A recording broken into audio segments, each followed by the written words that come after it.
warahmatullahi wabarakatuh.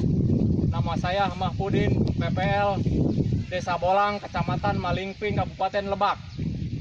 Nama saya Muhammad Yunus, Desa Bolang, Kecamatan Malingping, Kabupaten Lebak, dari Pokan Sri Rahayu.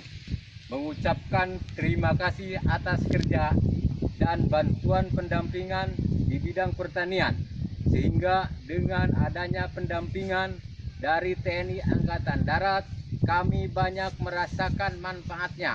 Hasil panen kami meningkat, sehingga kami merasakan bangga dan terbantu dengan adanya bapak-bapak TNI Angkatan Darat yang senantiasa mendampingi petani.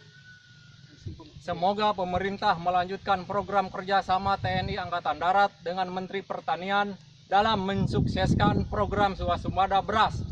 TNI AD menunggal petani mantap.